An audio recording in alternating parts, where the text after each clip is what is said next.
Self induction वाला portion आज करना है हम लोग को।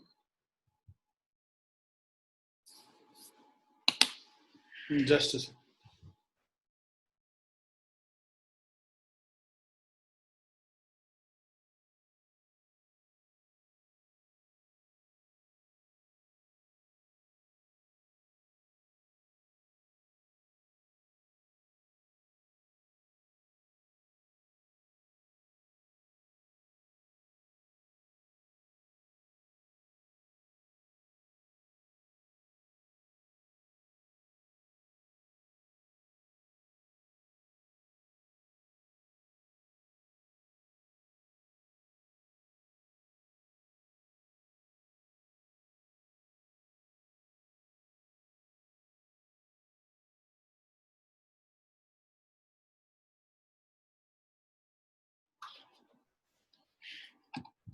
So self-induction is the property of a coil by virtue of which the coil opposes any change in the strength of current flowing through it by inducing an EMF in itself. Okay, so self-induction क्या है? It is a property of the coil by virtue of which the coil opposes any change in the strength of current flowing through it. So अगर उसके through कोई current flow कर रहा है, उसका अगर करंट का वैल्यू चेंज करेगा तो इसमें एक ईएमएफ इंड्यूस होगा जो कि उस चेंज इन वैल्यू को अपोज करेगा, ठीक है, by inducing an EMF in itself. तो खुद में अपने क्वाइल, मतलब उस क्वाइल में जो करंट चेंज कर रहा है उसी के वजह से ईएमएफ इंड्यूस हो जाता है, उसी क्वाइल, सेम क्वाइल। तो इस प्रोसेस को सेल्फ इंडक्शन कहते हैं। क्लियर है बच्चों? ये जो क्वाइल हमारे पास दे रखा है, इस क्वाइल के अंदर हम लोग बेसिकली ये इसको वेरिएबल रेजिस्टेंस को चेंज करेंगे तो बिकॉज ईएमएफ फिक्स्ड है, रेजिस्टेंस चेंज कर रहे हो तो करंट वेरी करेगा, करंट वेरी करेगा बिकॉज यहाँ पे है ना current which is flowing through the coil changes, तो उसके वजह से इसमें ईएमएफ इंड्यूस होगा, राइट। और वो जो इंड्यूस ईएमएफ है वो इस इंक्रीज को अपोज करेगा, और ये जो ईएमएफ इंड्यूस हो रहा है इस कॉइल में, इसको सेल्फ इंडक्शन कहते हैं। So for this reason self induction is also called the inertia of electricity, है ना। इनर्शिया भी यही करता है, रेजिस्ट करता है किसी भी चेंज को, है ना। Inertia of a body resist any change of state of rest और स्टेट ऑफ मोशन। यहाँ पे ये जो सेल्फ इंडक्शन है, this is inertia of electricity. It will resist the change in electric current flowing through this coil. So in figure, if current is in a coil is changed by varying the contact position on a variable resistor, तो यही हम बात कर रहे थे कि भाई variable resistor में जो कॉन्टैक्ट पोजीशन को जब चेंज करेंगे, a self induced EMF in the coil while the current is changing, so self induced EMF appears in the coil while the current is changing in the coil. So when current I is increasing, अगर इस coil में current I increase करेगा, the self induced EMF E appears across the coil in a direction such that it opposes the increase, ठीक है। तो जब current increase करेगा तो ईएमएफ जो है उसको अपोज करेगा, जो इसमें इंड्यूस्ड ईएमएफ उस इंक्रीज को, therefore it will be in a direction opposite to I. जो ईएमएफ इंड्यूस होगा वो करंट के ऑपोजिट डायरेक्शन में होगा। When current I is decreasing, जब इसमें करंट डिक्रीज कर रहा है तो सेल्फ इंड्यूस्ड ईएमएफ जो यहाँ पे अपीयर हो रहा है across the coil in a direction such that it opposes the decrease। अब ये डिक्रीज कर रहा है तो ये कहेगा नहीं डिक्रीज नहीं करो, हम आपको असिस्ट करेंगे। तो ये जो ईएमएफ है, इंड्यूस्ड ईएमएफ, इस करंट को के अलोंग ही इंड्यूस हो जाएगा। So therefore it would be in a direction of I. तो करंट जब डिक्रीज करता है, करंट जब डिक्रीज करता है तो ईएमएफ उसी करंट के अलोंग हो जाता है, और करंट जब इंक्रीज करता है तो ईएमएफ इंड्यूस जो है दैट वो ऑपोजिट होता है करंट के, जो इंड्यूस करंट है, सॉरी जो एक्सटर्नल करंट है उसके ऑपोजिट इंड्यूस्ड ईएमएफ जनरेट होता है। क्लियर बच्चों? Yes sir.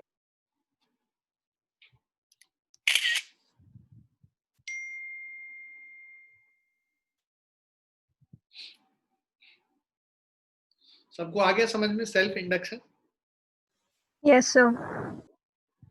Now experimental demonstration of self induction. तो day to day life में जो when do we come across self induction is what we are going to see now. So तुमको ये question theoretical questions में कभी कभी पूछ लिया जाता है. तो डेट जो experimental demonstration of self induction क्या है? पहला, sparking in the electric switch when light is switch off. तो लाइट को जब स्विच ऑफ करते हो तो इलेक्ट्रिक स्विच में स्पार्किंग होता है. वो इसलिए होता है कि लाइट को जब स्विच ऑफ करेंगे तो करंट अचानक से जीरो हो रहा है. As time of break is very small, self induced EMF during the break may become large enough to break down the insulation of air between the switch contacts. So this would lead to sparking. तो अचानक से जब current zero होगा तो उसमें जो induced EMF होगा वो जीरो नहीं होने देना चाहेगा उसको. और सेल्फ इंड्यूस्ड ईएमएफ जो है वो जो स्विच के बीच में जो एयर गैप है उस contact during break. So self-induced EMF during break may become large enough. Induced EMF इतना ज़्यादा होगा कि it breaks down the insulation of air between the switch contacts. So this will lead to sparking. Now second जो experimental evidence है self-induction का, non-inductive coil. So every coil of a resistance box is double folded on itself to minimize the effect of self-induction.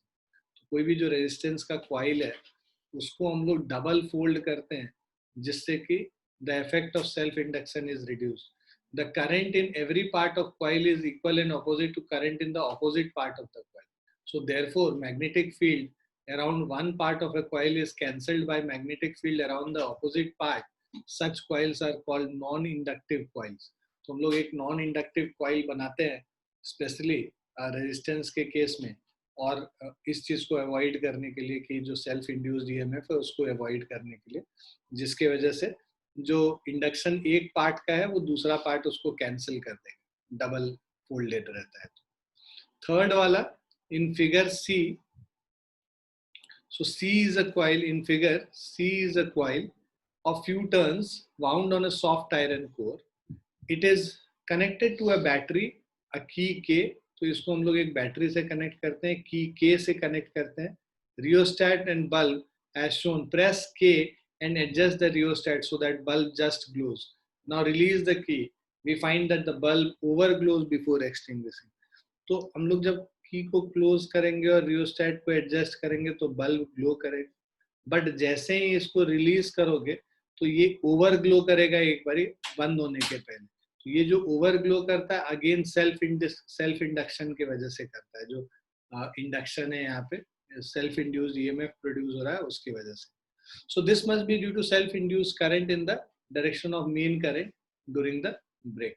तो वो उसको zero नहीं होने देगा, उसी डायरेक्शन में इंड्यूस्ड ईएमएफ आता है और वो जीरो नहीं होने देगा करंट, और जिसके वजह से वो ग्लो करता है, ओवर ग्लो करता है बिफोर एक्सटिंग्विशिंग. क्लियर है बच्चों? Yes, sir. Now coefficient of self-induction or self-inductance of a coil. So suppose I is the strength of current flowing through the coil at any time. Okay. So I is the strength of the current flowing through a coil at any time. Phi is the amount of magnetic flux linked with all the turns of the coil at that time. So it is found that phi is directly proportional to I, or phi is equal to L into I, right? So flux phi is equal to self-induction L, self-inductance L into I. So basically जो हमारा magnetic flux है that is directly proportional to the current. So strength of current flowing through the coil, उस पे magnetic flux directly proportional, linked with all the turns in the coil at that time. So flux phi will be equal to L into I, where L is a constant which is self-inductance, where L is a constant of proportionality and is called coefficient of self-induction or self-inductance of the coil.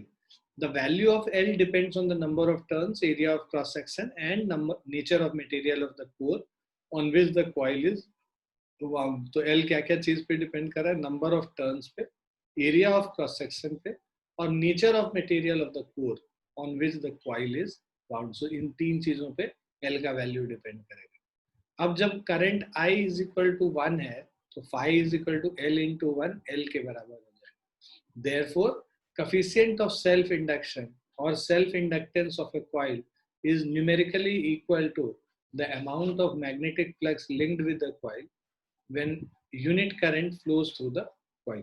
So ये इसका definition भी इसी से हम लोग ये निकाल रहे हैं कि coefficient of self inductance क्या है? It is numerically equal to amount of magnetic flux linked with the coil. कब? When unit current flows through it. मतलब जब current I is equal to 1 होगा तो coefficient of self inductance जो है magnetic flux के बराबर हो जाता है। Now the EMF induced in the coil is given by E is equal to minus d phi by dt. जो induced EMF is minus rate of change of magnetic flux, negative of rate of change of magnetic flux. ये electromagnetic induction Faraday's law से आता है. So minus of d by dt of Li, क्योंकि phi is equal to Li है, इसको replace कर लिया हमने. अब L तो constant है, बाहर हो जाएगा minus L और di by dt हो जाएगा. तो EMF induced E is equal to minus of L di upon dt. So ये भी एक important formula है काफी. ठीक है, EMF induced is minus of L times rate of change of current. So if di by dt is 1, okay, so if di by dt is 1, then E is equal to minus of L into 1. तो ये di by dt अगर ये 1 है तो E का value minus L के बराबर और L is equal to minus E. Is it clear? Yes, sir. Yes, sir.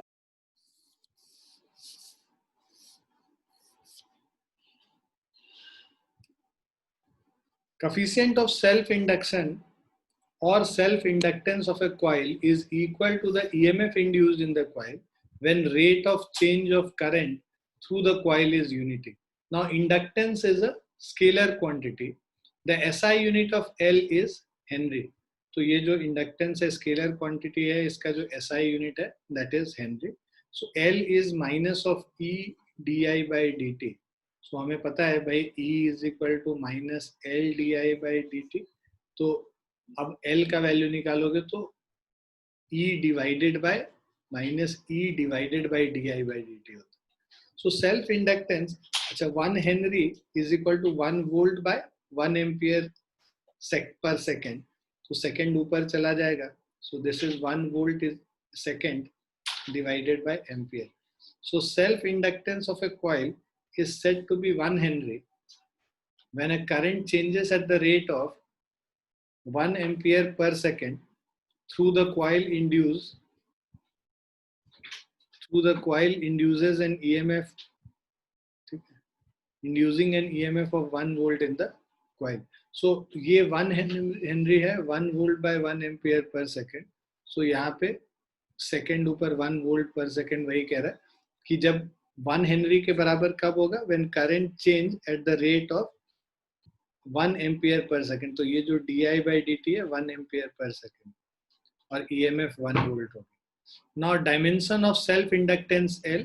So from equation 10 L is equal to E dt by di हो गया. तो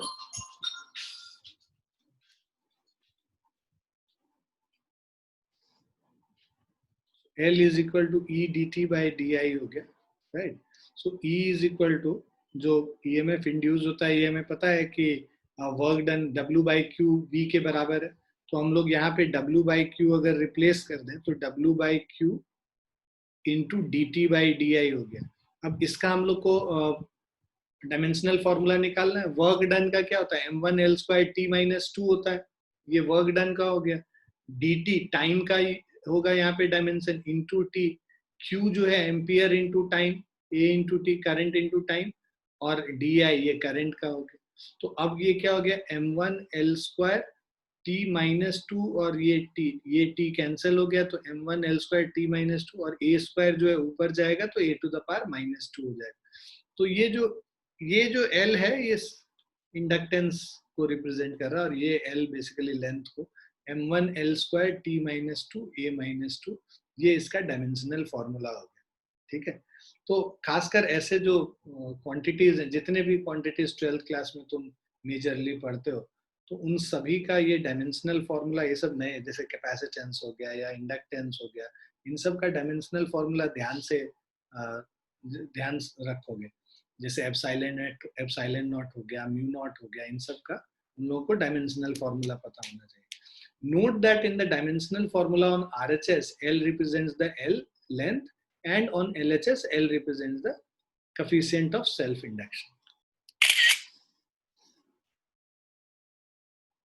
Clear बच्चों? Yes, sir. Yes. ठीक है।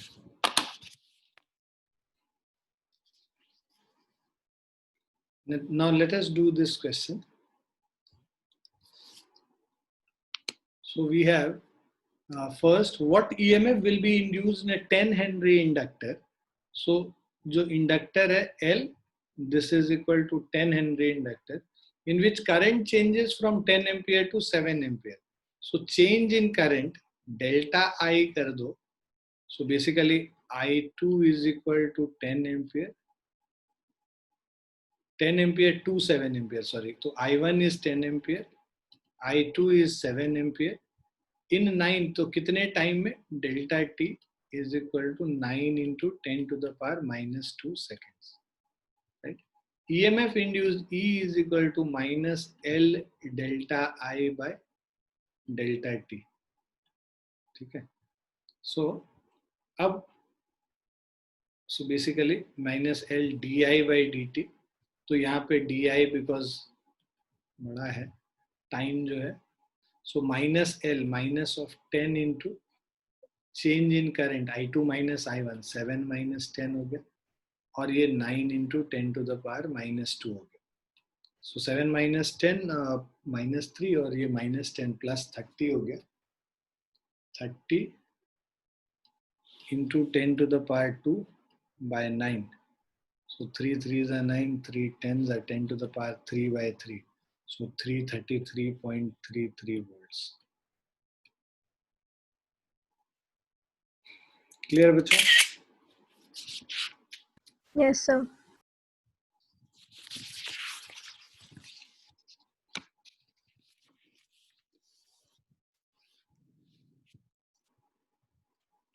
लिख लिया सभी ने?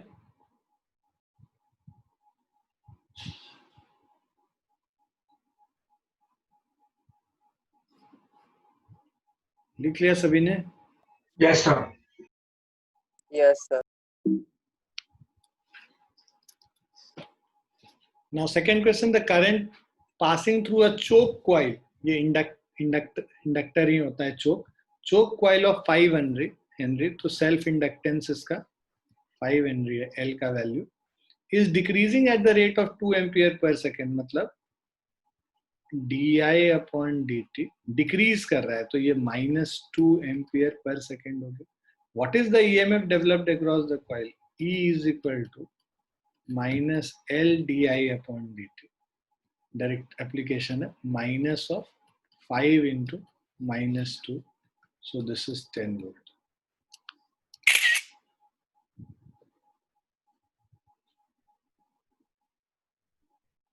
Clear बच्चों? Yes, sir. Yes, sir.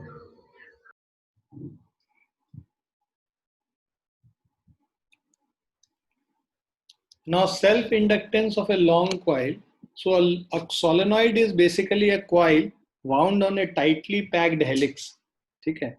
तो solenoid basically हम लोग को पता ही है कि tightly packed helix पे इस तरह से coiled होता है.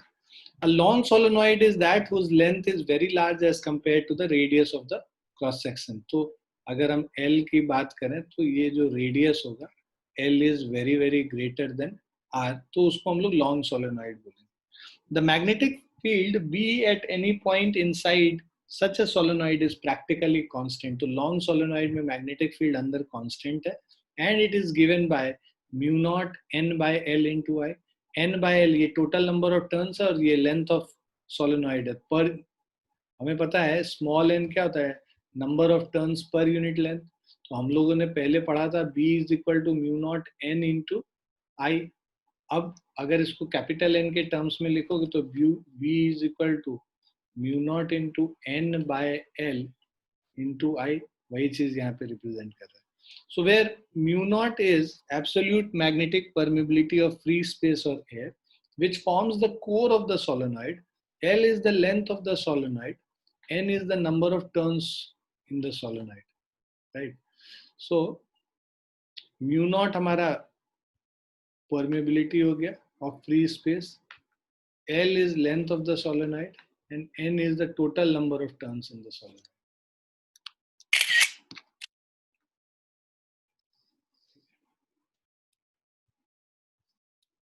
Now magnetic flux through each turn of the solenoid coil. So magnetic flux phi is equal to B into area of each turn. So magnetic field mu naught Ni by L into area A will give you magnetic flux. Now total magnetic flux with the solenoid is flux through each solenoid into number of turns. Flux through each solenoid जो है ये इतना है each turn, और number of turns capital N इसको multiply कर देंगे तो ये क्या हो जाएगा mu not N square I N square A by L into I. अब आपको कह रहा है if L is the coefficient of self inductance of the solenoid, then phi is equal to L into I. तो ये जो पूरी चीज है ना, phi is equal to L into I, ये पूरी चीज जो है this is coefficient of self inductance. So capital L is equal to mu naught N square A upon L. ठीक है, क्योंकि हम लोग को पता है कि phi is equal to L into I. दोनों को कंपेयर करेंगे तो L के बराबर क्या हो जाएगा, ये mu not N square A upon L हो जाएगा. So L is equal to mu not N square A upon L. We are comparing Li with this thing. So I and I both side gets cancelled. So capital L is self-inductance, coefficient of self-inductance L, capital L is mu naught N square A upon L. ये formula होता है solenoid के case में. ठीक है, तो काफी important formula है, जिनके काफी क्वेश्चंस इस पे बेस्ड रहते हैं. Now if the core of any other material mu naught is replaced by mu. ठीक है, if core is of any other material, अगर जो अंदर एयर के जगह कोई और मटेरियल हम लोग कोर में यूज करते हैं, तो यहाँ पे जो म्यू नॉट यूज हुआ है उसके जगह हम लोग म्यू यूज करते हैं, मैग्नेटिक परमेबिलिटी उसका. तो mu is equal to mu not into mu R हो गया. तो यहाँ पे हम लोग रिप्लेस कर लेंगे म्यू नॉट के जगह mu not into mu R. तो यहाँ पे म्यू जो है उस मीडियम का मैग्नेटिक परमेबिलिटी होता है. So clearly coefficient of self induction of a solenoid varies inversely as length. तो हम लोग देख सकते हैं coefficient of self inductance L जो है it varies inversely as length, right? Inversely denominator में है L इसीलिए. Second, directly as area A of cross section. जो L is directly proportional to A, L is inversely proportional to length of the solenoid. Directly as square of number of turns N of the solenoid, and coefficient of self induction is also directly proportional to square of the number of turns in the solenoid. Okay, तो इन तीन चीजों पे coefficient of self induction depend करता है. Clear बच्चों? Yes, sir. Yes, sir. Now if you see this question, what is the self inductance of a solenoid of length 40 centimeter? So L is equal to 40 centimeter, that is 0.4 meter. Area of cross section A is equal to 20 centimeter square.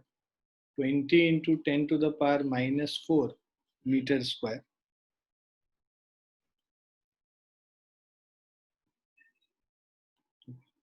And total number of turns is equal to 800. Total number of turns is equal to 800. Now L is equal to mu naught N square A upon small ठीक है, अब values put कर लेते हैं। Mu naught का value है 4 pi into 10⁻⁻7। Number of turns means 800 का whole square into area of cross section 20 centimetre square, मतलब 20 इंटू 10⁻⁻4 हो गया, divided by length of the solenoid 0.4 हो गया।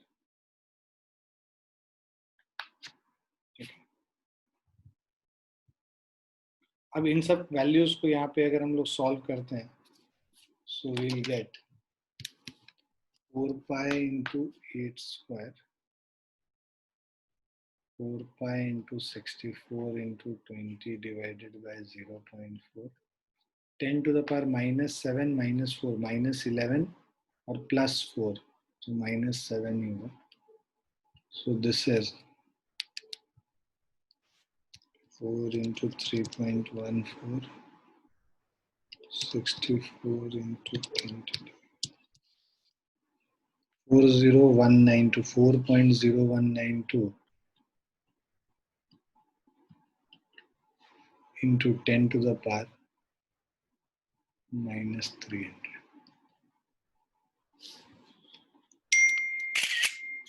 क्लियर बच्चों?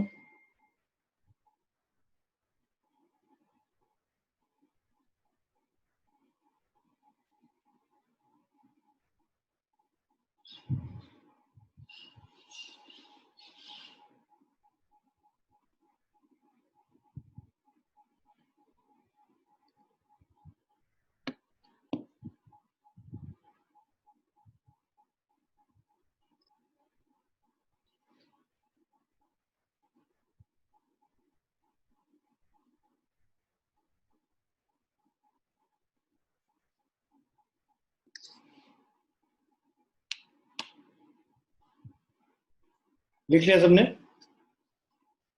Yes, sir. Yes. Yes, sir.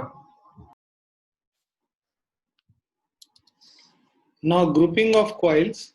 तो हम लोग ये जो कॉइल है इसको दो तरीके से ग्रुप कर सकते हैं, है ना। एक, जैसे हम लोग रेजिस्टेंस को सीरीज में कनेक्ट करते हैं, रेजिस्टेंस को पैरेलल में कनेक्ट करते हैं, वैसे ही इंडक्टर्स को सीरीज में कनेक्ट करते हैं और इंडक्टर को पैरेलल में कनेक्ट करते हैं। इंडक्टर और रेजिस्टेंस एक तरीके से काम करता है, और हम लोग ने पहले भी देखा है कि कैपेसिटेंस और स्प्रिंग एक तरीके से हम लोग ऐड करते हैं। तो जैसे रेजिस्टेंस में सीरीज रेजिस्टर्स हैं, उसको सिंपली ऐड कर लेते हैं, और पैरेलल को जैसे 1/Rp is 1/R1 plus 1/R2, same तरीके से हम लोग इंडक्टर में भी करते हैं। उसका थोड़ा डेरिवेशन भी समझते चले जाएंगे। नाउ ग्रुपिंग ऑफ कॉइल्स, ठीक है। So coils in series, so when any number of coils of inductances L1, L2, L3, Ln are connected in series as shown in figure, and coefficient of coupling is k is equal to 0, then as in coefficient of coupling मतलब ये दोनों, एक का inductance दूसरे के inductance पे कोई effect नहीं डालेगा। देन एज इन सीरीज मतलब म्यूचुअल इंडक्टेंस वगैरह अभी हम आगे पढ़ेंगे ना, तो उससे समझ में आएगा तुमको कोएफिशिएंट ऑफ कपलिंग क्या होता है। बट हाँ, कोएफिशिएंट ऑफ कपलिंग का मतलब एक कॉइल का दूसरे कॉइल पे कोई इफेक्ट नहीं होगा।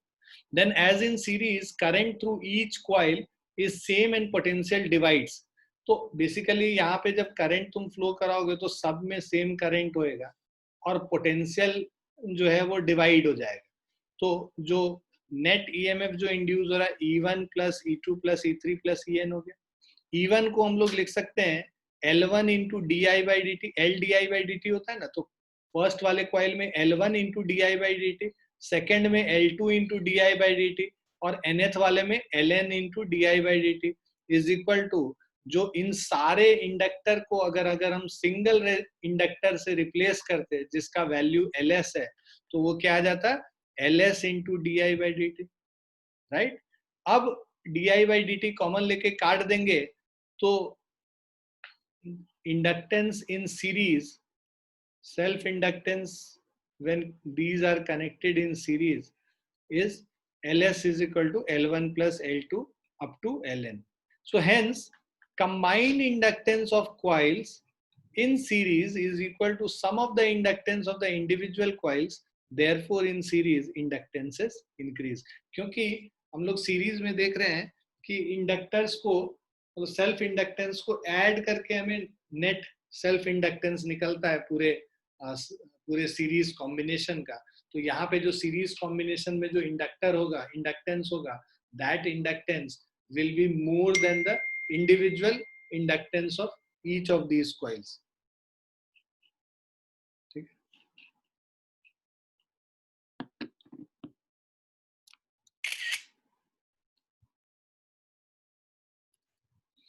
अब कॉइल्स इन पैरेलल, जब पैरेलल में कनेक्टेड है,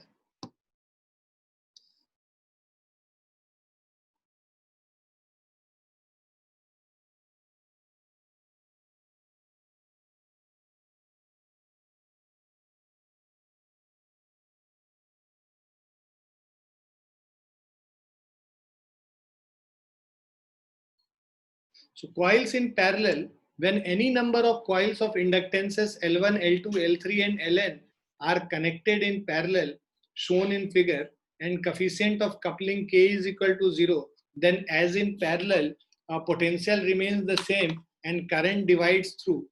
So यहाँ पे क्या है, इन सारे में जो ये करंट आ रहा है I, अब ये करंट क्या हो जा रहा है, डिवाइड हो रहा है इन सारों में, राइट. इसमें मान लो करंट I1 चला जा रहा है, इसमें I2 है, इसमें I3 और इसमें IN है. तो हर इंडक्टर में करंट डिवाइड हो जा रहा है. तो जो टोटल करंट I है, ये total current I will be equal to I1 plus I2 plus I3 up to IN. अब इन सब को हम लोग डिफरेंशिएट कर देते हैं, मतलब di/dt है ना, इज इक्वल टू, पूरे इक्वेशन को दोनों तरफ डिफरेंशिएट कर देंगे तो di/dt is di1/dt plus di2/dt और din/dt. अब ये हमें पता है कि जो इंड्यूस्ड ईएमएफ है that is equal to L di/dt. तो आप यहाँ पे जो इसको आप लिखोगे E/L, di/dt को क्या लिख लेंगे, E/L. तो E/L parallel is equal to E1/L1 plus E2/L2 En/Ln. हमें पता है कि जो पैरेलल में कनेक्शन है तो इसके अक्रॉस जो पोटेंशियल डिफरेंस E1 है, इसके अक्रॉस जो पोटेंशियल डिफरेंस E2 है, ये सारे वैल्यूज सेम होंगे.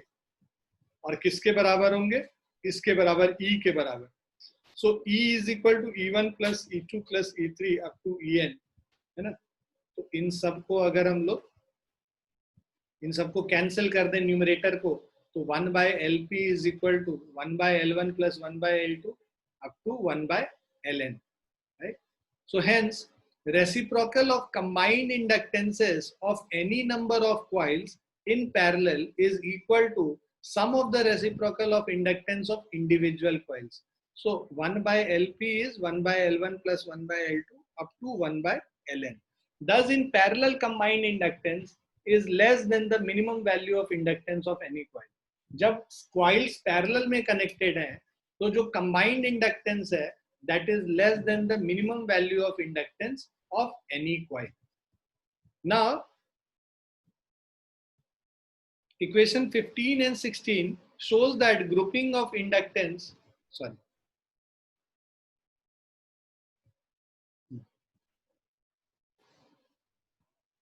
So equation 15 and 16 shows that grouping of inductances is governed by a formula similar to that of grouping of resistance. So inductance और resistance का same formula होता है, मतलब inductance जब series में connected होगा तो L1 plus L2 plus L3 up to Ln हो जाएगा, और जब parallel में connected होगा तो 1/LP is equal to 1/L1 plus 1/L2 plus 1/L3 up to 1/Ln हो जाता है. क्लियर है बच्चों? Yes, sir. Yes, sir. Yes, sir. अब ये क्वेश्चन जो दे रखा है इसमें क्या करना है कि 3 coils of self inductances 5, 10 and 15 millihenry are connected first in series and then in parallel. तो हमारे पास 3 coils हैं. L1 is equal to 5 millihenry, L2 is equal to 10 millihenry and L3 is equal to 15 millihenry are connected first in series and then in parallel. तो L series वाला क्या हो जाएगा? L1 plus L2 plus L3, तो मतलब 5 plus 10 plus 15, तो ये 15 plus 10 25 plus 5 30 हो जाएगा, 30 मिली हेनरी हो गया. अब 1 by LP is 1 by L1 plus 1 by L2 plus 1 by L3, which is equal to 1 by 5 plus 1 by 10 plus 1 by 15. LCM ले लेंगे 15, तो 30, तो 6 plus 3 plus 2, so 11 upon 30. So that means LP is equal to 30 upon 11. So ratio of net inductances in the two cases, मतलब LS by LP will be equal to 30 divided by 30 by 11. So ये 30 और 30 cancel हो गया, right? So this is equal to 11 by 1, or the ratio is 11:1.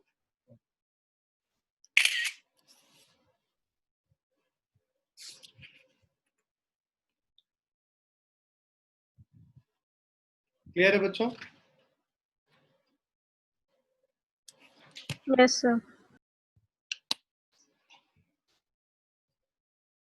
अब मुझे 2 minute दो, मैं थोड़े क्वेश्चंस इसमें डाल लूँ पीपीटी में. इसमें और क्वेश्चंस नहीं है, तो मुझे कुछ क्वेश्चंस कराने थे तुम्हें. वो क्वेश्चंस मैं इसमें डाल के 2 मिनट में फिर से शेयर करते हैं स्क्रीन. तो 5-6 और क्वेश्चंस इस पे बेस्ड कर लेंगे, ठीक है? Give me 2 minutes.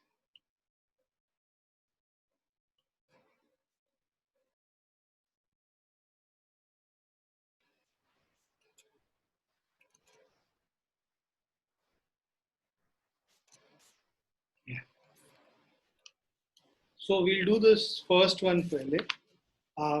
Question says a magnetic field through a circular coil, circular loop of wire 12 centimeter in radius and 8.5 ohm resistance.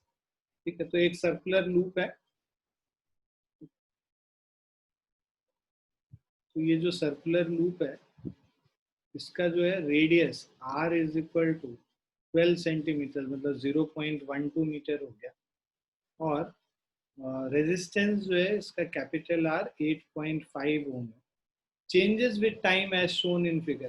तो फील्ड जो है देखो यहाँ पे इंक्रीज कर रहा है, फिर कांस्टेंट हो गया, फिर डिक्रीज कर रहा है, right? Now the magnetic field is perpendicular to the plane of the loop. It is perpendicular to the plane of loop, मतलब थीटा तुम्हारा 0 डिग्री हो गया एरिया और मैग्नेटिक फील्ड के बीच में. Calculate the induced current in the loop and plot it as a function of time. तो induced current हम लोग को पहले तो ये करना है, उसको प्लॉट करना. तो करंट आई, या पहले तो EMF induced E is equal to, ठीक है, minus of d5 by dt. तो देखो एरिया तो यहाँ कांस्टेंट है, 0 से 2 सेकेंड तक तुम्हारा मैग्नेटिक फील्ड चेंज कर रहा है. E is equal to minus d5 by dt है. So this will be equal to minus of b into minus dB upon dt into area A. So अब देखो, from t is equal to 0 to t is equal to 2 second का निकालेंगे पहले. EMF induced is equal to minus of dB by dt, मतलब जो magnetic flux change कर रहा है, वो मैग्नेटिक फील्ड चेंज कर रहा है 1 माइनस 0, और कितने टाइम में? 2 सेकेंड्स में, right? Into area, area pi r square करोगे, so this is equal to 3.54. यहाँ पर अलग से एरिया निकाल ही लेते हैं क्योंकि कॉमन ही होएगा. Area is equal to 3.14 into 0.12 का स्क्वायर. सो इसको कैलकुलेट करके निकालेंगे, 3.14 इंटू 0.12 स्क्वायर, सो 0.045216 है. the 4.52 into 10 to the power minus 2 meter square area. अब this into 4.52 into 10 to the power minus 2 कर लेंगे. So this is EMF induced is minus 1 by 2 minus of 0.5 into 4.52 into 10 to the power minus 2. So 4.52 into 0.5 कर देंगे 2.26. 2.26 into 10 to the power minus 2 volt हो गया. अब हमें current निकालना है, इंड्यूस करंट निकालना है. So this is equal to E upon R minus. So this is minus of 2.26 by 8.5. So this is minus 0.0265 into 10 to the power minus 2. ये t is equal to 0 to 2 second में हो जाएगा. t is equal to 2 to 4 second में EMF induce जब हम कह रहे हैं minus dB by dt into a है, तो dB by dt rate of change, यहाँ पे चेंज हो ही नहीं रहा, ये जीरो हो जाएगा. So this is equal to zero. So current induced is also zero. उसके बाद from t is equal to 4 to 6 seconds, 4 second से 6 सेकेंड के बीच में जो EMF इंड्यूस्ड होगा, this is equal to, so this is minus dB by dt, so minus of minus, so minus of 0 minus 1 कर दो, minus of 0 minus 1 by 2, minus minus plus हो गया. So this is equal to 0.5 into area. So 0.5 into 4.52 into 10 to the power minus 2.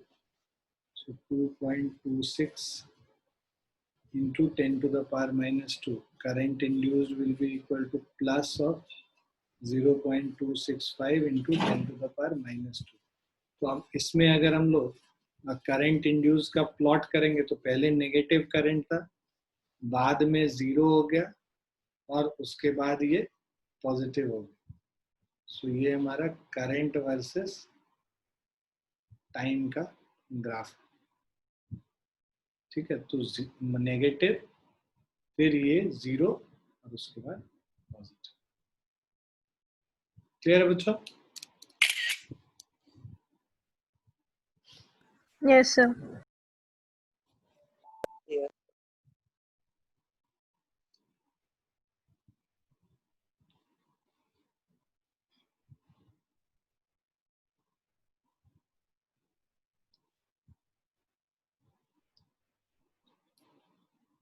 लिख लिया सभी ने? Yes, sir. Second वाला है rectangular loop of area 20 centimetre into 30 centimetre is held in magnetic field of 0.3 tesla. तो एक rectangular loop है जिसका एरिया 20 सेंटीमीटर बाय 30 सेंटीमीटर है, राइट. तो A is equal to 0.2 into 0.3, 0.06 metre square, right. Now is held in a magnetic field of 0, so B is equal to 0.3 Tesla with its plane inclined at 30 degree to the field. पहले case में theta is equal to 30 degree. Second में parallel to the field, right? So second case में theta is equal to 0 degree. Plane अगर parallel है तो theta 90 degree होगा.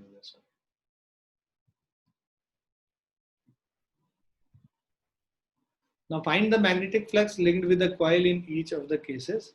So first case में करेंगे magnetic flux phi is equal to B A cos theta, B dot A मतलब B A cos theta 0.3 into 0.06 cos 30 degree. ये calculate करो, 0.3 into 0.06 into cos 30, 0.0155।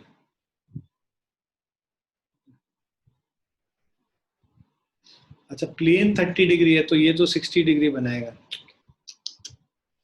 Theta 60 degree हो जाएगा। I am sorry, देखो ये हमारा प्लेन है, इससे अगर एंगल जो ये जो एंगल है ये 30 डिग्री है, तो ये जो परपेंडिकुलर है उससे जो एंगल होगा वो 60 डिग्री होगा, right? So this will B 60 degree, so this is cos 60, that is half. So 0.3 into 0.06 into 0.5. So 9 into 10 to the power -3. Weber कर लो या टेस्ला पर मीटर स्क्वायर, जो भी। सेकेंड पार्ट में phi is equal to flux phi is equal to VA cos theta 0.3 into 0.06 into cos of 90. cos 90 0 होता है तो ये वैल्यू 0।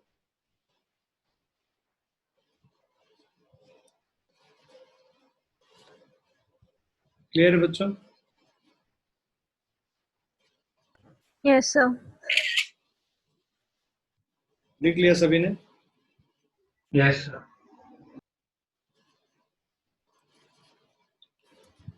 नेक्स्ट वाला है ohm resistance coil has 10 ohm resistance coil. So resistance दे रखा है 10 ohm, has 1000 turns, number of turns is 1000 and at a time magnetic flux is 5, so phi is equal to 5.5 into 10 to the power -4 Weber passes through it. If flux falls to 0.5, so ये phi1 है, और बाद में जो है flux phi2 जो है 0.5 into 10 to the power -4 weber हो गया इन 0.1 सेकेंड। कितने टाइम में ऐसा हो गया? 0.1 सेकेंड में। Find the EMF generated in the coil and the charge that flows through the coil. So EMF generated is equal to